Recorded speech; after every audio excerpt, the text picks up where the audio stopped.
प्रिय विद्यार्थियों, बेटा पिछली वीडियो में हमने चैप्टर 7 ट्वेल्थ क्लास का जो इंटीग्रल स्टार्ट किया था उसका इंट्रोडक्शन हम पढ़ चुके हैं कि इंटीग्रल होता क्या है और कैसे उसका इन्वर्स प्रोसेस होता है। और एक्सरसाइज 7.1 का सॉल्यूशन भी हम कर चुके हैं।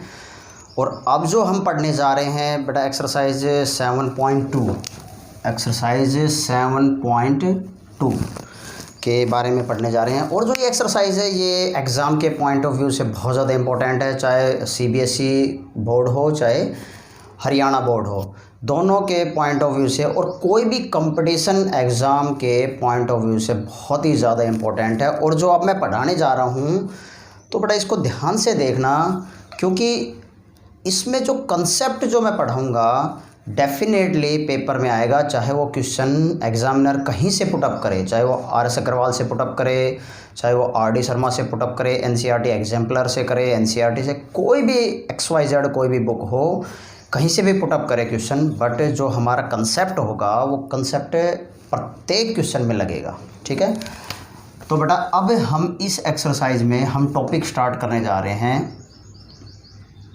Method of integration, method of integral.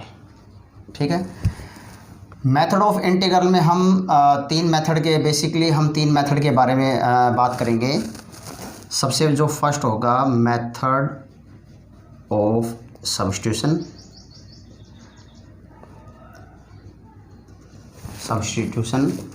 Second method of partial fraction और जो थर्ड आता है method of integrating by parts.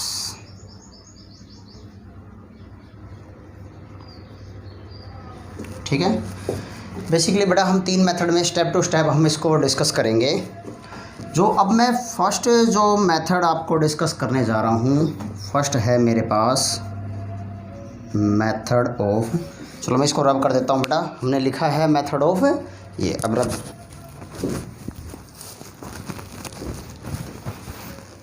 Method of substitution, partial fraction and integrating by parts. ठीक है, अब हम स्टेप टू स्टेप सब्स्टिट्यूशन के बारे में पढ़ेंगे। सब्स्टिट्यूशन एक्चुअली में होता क्या है और कैसे सब्स्टिट्यूशन मेथड हम फॉलो करेंगे इसके बारे में पढ़ेंगे, और पार्शियल फ्रैक्शन और इंटीग्रेटिंग बाय पार्ट्स के बारे में। ठीक है, हाँ, अब जो टॉपिक का जो नाम है मेथड ऑफ इंटीग्रल, तो इसमें फर्स्ट जो मेथड हम पढ़ने जा रहे हैं बेटा मेथड ऑफ सब्स्टिट्यूशन।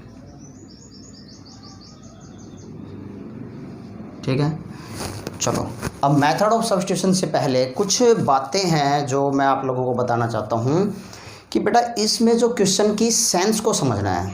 सेंस का मतलब ये है कि जो क्वेश्चन जो हैं उससे पहले, अब ये हमने पिछली वीडियो में जिन बच्चों ने नहीं देखे वो ज़रूर देखें, क्योंकि उसमें हमने ये चीज़ प्रूव किया था कि जो इंटीग्रल है वो इन्वर्स प्रोसेस होता है किसका, डेरिवेटिव का। ठीक है, तो जिन बच्चों का डेरिवेटिव पार्ट स्ट्रॉन्ग है वो इसमें इजीली माइंड में क्वेश्चन को देखते ही समझ जाएंगे कि ये क्या सब्स्टिट्यूशन लगेगा। फिर भी अगर जिन बच्चों ने डेरिवेटिव चैप्टर नहीं पढ़ा है तो फिर भी मैं ना धीरे धीरे उनको समझाने की कोशिश करूँगा। बेसिकली इसमें आपको 4 टाइप याद रखने की ज़रूरत है बेटा। ठीक है, क्या होगा, सपोज करो फंक्शन, नीचे फंक्शन दे रखा है, ऊपर उसका डेरिवेटिव दे रखा है, तो हमेशा पुट करना f(x) = t को। ठीक है, और ऊपर फंक्शन दे रखा है, नीचे उसका डेरिवेटिव दे रखा है, तो इसमें बेटा पुट होगा f(x) = t। और फंक्शन दे रखा है साथ में उसका डेरिवेटिव दे रखा है, तो इस केस में बेटा पुट होगा f(x) = t। ठीक है, अच्छा, और इसमें हम जब आगे बढ़ेंगे तो फंक्शन और ये उसका डेरिवेटिव, तो इस केस में भी क्या होगा बेटा, पुट होगा f(x) = t। समझ में आया? फंक्शन डेरिवेटिव, डेरिवेटिव फंक्शन, और ये सब कैसे पता लगेगा बेटा? ये प्रैक्टिस से पता लगेगा, ठीक है। जितनी ज़्यादा वीडियो आप देखोगे, जितनी ज़्यादा प्रैक्टिस करोगे और जितने ज़्यादा मुझसे जुड़ोगे तो तभी आपको पता लगेगा कि ये कैसे सॉल्व करना है, ठीक है। तो बेटा ये आप लोग नोट करके रखोगे। मैं इसको रब कर रहा हूँ। अब मैं आपको कुछ फॉर्मूले और लिखवा देता हूँ जो इसमें रिक्वायरमेंट होगी। सम फॉर्मूला जो है हम पढ़ेंगे। अभी तक जैसे हमने फॉर्मूला के बारे में जो पढ़ा है, तो हम टेंजेंट एक्स का एक फ़ॉर्मूला पढ़ना चाहेंगे, और जो किस में जाएगा, log mod secant x plus c, ठीक है। सेकंड जो फॉर्मूला हम पढ़ेंगे बेटा कोट एक्स का, तो ये होगा log mod sine x plus c, ठीक है। और सीकेंट एक्स का फॉर्मूला हम पढ़ेंगे तो log mod secant x plus tangent x plus c. Fourth one आता है कोसिकेंट एक्स डी एक्स, तो इसका फॉर्मूला क्या होगा, log mod cosecant x minus cot x plus सी।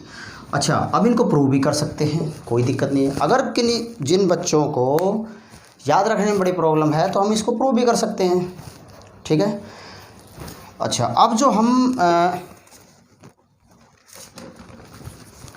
देखो, अब जो हमने कंसेप्ट आपको लिखवाया है बेटा, मैं आप लोगों को एक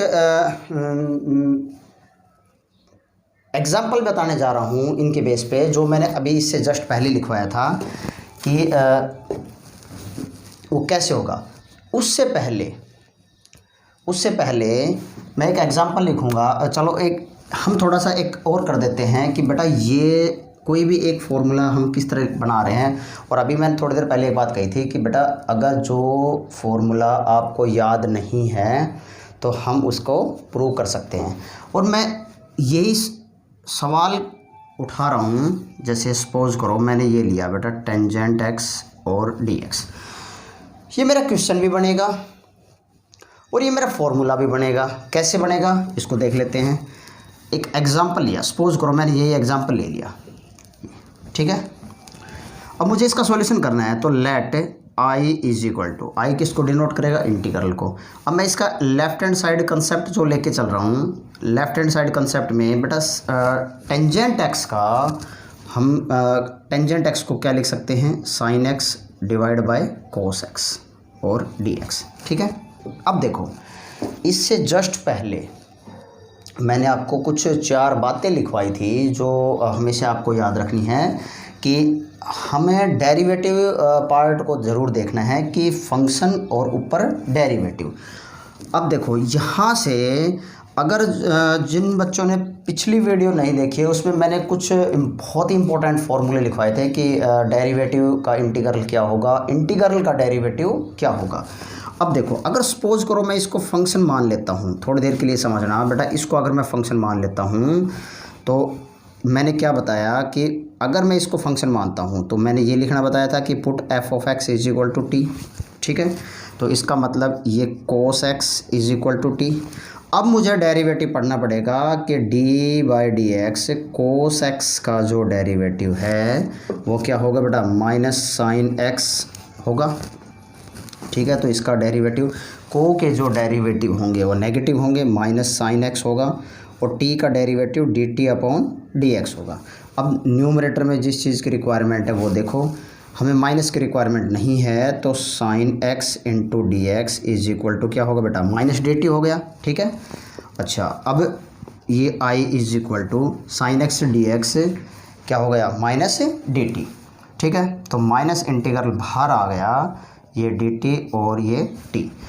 अब फिर पिछली वीडियो में मैंने सारे फार्मूला डिस्क्राइब किए थे, एक एक फार्मूला लिखा भी था कि इसका इंटीग्रल का जो फार्मूला होगा ये किसके इक्वल होगा, लॉग में जाएगा। अगर डिनोमिनेटर के अंदर लीनियर पावर आती है किसी फंक्शन की तो वो इंटीग्रल किस में जाएगा बेटा, लॉग में। तो log mode T plus c, ठीक है। अब वैल्यू रिप्लेस करो, यहाँ से वैल्यू मेरे पास क्या आई, लॉग मोड टी। अब टी में क्या मान रहा हूँ, कोस एक्स प्लस सी, ठीक है। अच्छा, अब एक बात निकल के आई कि बेटा अगर टेंजेंट एक्स का इंटीग्रल ये भी होता है तो इसका मतलब मैं ये भी कह सकता हूँ कि minus log mod cos x plus c. ज़रूरत के अकॉर्डिंग इसका इंटीग्रल ये भी होगा, ज़रूरत के अकॉर्डिंग इसका इंटीग्रल ये भी होगा। इतनी बात समझ में आई बेटा? हाँ। अब देखो, अब मुझे ये माइनस ख़त्म करना है, माइनस ख़त्म करना है, तो ये किसका रेसिप्रोकल होगा? कोस है उसको मैं 1/सीकेंट एक्स लिख सकता हूँ, और secant x is equal to 1/कोस एक्स लिख सकता हूँ। बेटा ये दोनों कंसेप्ट एक दूसरे के बराबर होंगे, तो इसका मतलब जो ये होगा, यहाँ पे इसके आगे कुछ नहीं है तो एक न्यूमेरिकल पार्ट क्या होता है, 1, और यहाँ पे इसको मैं अगर n log m का कंसेप्ट लेके चलूँ तो log m raise to power n, तो log कोस एक्स -1 प्लस सी, तो बेटा ये रेसिप्रोकल क्या होगा, log 1/कोस एक्स प्लस सी। अभी हमने बताया था कि 1/कोस एक्स इज इक्वल टू किसके इक्वल होगा बेटा, सीकेंट एक्स के इक्वल। तो इट मीन्स मैं कह सकता हूँ कि ये जो मेरे पास कंसेप्ट आएगा ये क्या होगा, log mod secant x plus c. समझ में आया बेटा? ये मेरे पास रिक्वायर्ड। तो हमने फॉर्मूला, और मैं बार बार रिपीट कर रहा हूँ बेटा, अगर फॉर्मूला नहीं आता है तो हम उसको प्रूव कर सकते हैं, ठीक है। तो वीडियो को पॉज करके इसको नोट डाउन करो, फिर हम एक्सरसाइज के बारे में बात करेंगे।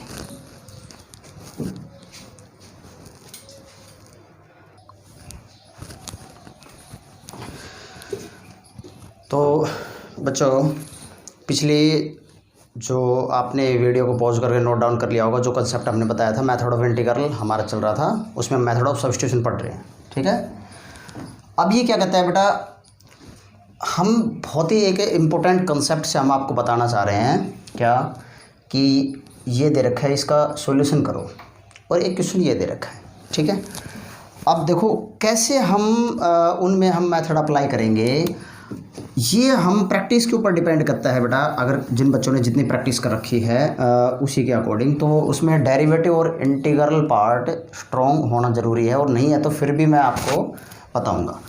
अब देखो टेंजेंट एक्स का, अब एक बात बताओ, टेंजेंट एक्स का डेरिवेटिव क्या होता है बेटा, सीकेंट स्क्वायर एक्स, ठीक है। और d/dx रूट में अगर x है उसका डेरिवेटिव क्या होगा, 1/2√x, ये डायरेक्ट होगा, ठीक है। और कंसेप्ट हम वही लेके चल रहे हैं कि जैसे d/dx x की पावर n का जो डेरिवेटिव है वो किसके इक्वल होगा, ये हम लिखवा चुके हैं, बता चुके हैं बेटा सब कुछ। तो इट मीन्स अब क्या मेरे पास फंक्शन है और क्या डेरिवेटिव बन रहा है, तो अगर टेंजेंट का डेरिवेटिव सीकेंट स्क्वायर है तो इसका मतलब ये किसको डिनोट करेगा बेटा, फंक्शन को, और ये किसको डिनोट करेगा, उसके डेरिवेटिव को, ठीक है। तो अब मैं इसको रब कर रहा हूँ, तो इसका मतलब मैं इसको पुट करूँगा क्या, कि टेंजेंट रूट एक्स को अगर मैं t मान लेता हूँ तो टेंजेंट एक्स का डेरिवेटिव क्या होगा, सीकेंट स्क्वायर रूट एक्स, ठीक है। और रूट एक्स का 1/2√x और t का dt/dx। तो अब मुझे किस किस चीज़ की रिक्वायरमेंट है वो देख लो।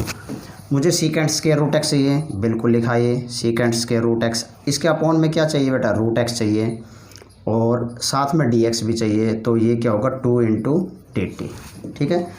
तो यहाँ से इसको i के बराबर लिखा हमने, तो यहाँ से secant square root x upon root x, तो ये किसके इक्वल होगा बेटा, t⁴ 2 × dt, ठीक है। अब कांस्टेंट टर्म जैसे इंटीग्रल से बाहर आती है तो ये भी डेरिवेटिव भी इंटीग्रल ना, कांस्टेंट टर्म इंटीग्रल में से बाहर आ जाएगी तो डेरिवेटिव में बाहर आती है, ठीक है। अब इसमें देखो, अब इसमें जो d/dx x की पावर n का अभी जस्ट कंसेप्ट बताया था, इंटीग्रल के केस में जिन बच्चों ने फॉर्मूला नहीं देखा है, फॉर्मूले वाली वीडियो नहीं देखी है, तो बेटा ज़रूर देखें, वो तभी समझ में आएगा। मैं बार बार एक ही बात कह रहा हूँ, अदरवाइज़ समझ में नहीं आएगा, कोई फ़ायदा नहीं होगा। तो इसका जो इंटीग्रल है इस फॉर्मेट के अकॉर्डिंग ही होगा। फंक्शन चाहे कुछ भी हो, पावर दे रखी हो, ये फॉर्मूला कब फेल होता है? जब पावर इसकी लीनियर होगी और वो भी डिनोमिनेटर में, अदरवाइज फॉर्मूला फेल नहीं होगा। चाहे वो माइनस पे काम, माइनस पावर हो, रियल नंबर कोई भी इसकी पावर रियल नंबर हो सकती है, ठीक है। तो यहाँ से 2t की पावर 5/5 प्लस c, तो इट मीन्स 2/5 टेंजेंट t क्या है? tan√x 5 + c which is required answer, ठीक है। अब इसको देखो, अब आपको हमने उसमें इन्वर्स का भी मैंने जो फॉर्मूला वाली वीडियो अपलोड की हुई है, तो उसमें बेटा मैंने इन्वर्स के बताया है कि अब मुझे ये देखो कौन सा फंक्शन कौन सा डेरिवेटिव। अब मैं दिमाग क्वेश्चन को देखते ही माइंड में एक ही बात आनी चाहिए, क्या? कि डेरिवेटिव एंड इंटीग्रल, उसका डेरिवेटिव क्या होगा तो उसका इन्वर्स प्रोसेस क्या होगा? इंटीग्रल होगा। तो इट मीन्स मैं ये करूँगा कि टेंजेंट इन्वर्स x का डेरिवेटिव 1/1 प्लस x² होता है, ठीक है। तो इट मीन्स ये मेरे पास किसका काम करेगा? फंक्शन का, और ये काम करेगा उसका डेरिवेटिव का। तो पुट करूँगा tangent inverse x = t 1/1 plus x² dx = dt, ठीक है। तो ये क्या होगा बेटा? dx/√x, ये तो dt हो गया, तो ये क्या होगा? sin t × dt। अब देखो साइन का इंटीग्रल हम कर रहे हैं, तो साइन का डेरिवेटिव क्या होगा? कोस। तो इंटीग्रल उसका रिवर्स प्रोसेस होगा, तो इट मीन्स इसका integral -cos t plus c, तो ये क्या होगा? कोस, और t कितना है? Tangent inverse x plus c which is required answer. समझ में आया बेटा? अब बेटा इस वीडियो में हमने जो बात की है, तो हमने उसको इंट्रोडक्शन पढ़ा है कि कैसे हम मेथड ऑफ सब्स्टिट्यूशन लगाएंगे। और वीडियो को बेटा ज़्यादा से ज़्यादा लाइक, सब्सक्राइब, शेयर करें। अगर आप इंट्रोडक्शन की वीडियो अगर देखते हैं, तो जब मैं एक्सरसाइज करवाऊँगा तो क्वेश्चन को देखते ही आप सोल्व कर लोगे। और बेटा कोई भी कंपटीशन एग्ज़ाम में बैठ जाना, चाहे CBSE का एग्ज़ाम हो, HBSC हरियाणा बोर्ड के जो भी एग्ज़ाम हो, या कोई भी स्टेट बोर्ड के एग्ज़ाम हो, जो मेथड ऑफ सब्स्टिट्यूशन का जो कंसेप्ट जो हमने बता दिया उससे बाहर क्वेश्चन नहीं जाएगा, कंसेप्ट वही रहेगा, ठीक है। वीडियो को ज़्यादा से ज़्यादा लाइक, सब्सक्राइब और शेयर करना। नेक्स्ट वीडियो में हम एक्सरसाइज 7.2 का सॉल्यूशन करेंगे। Thank you.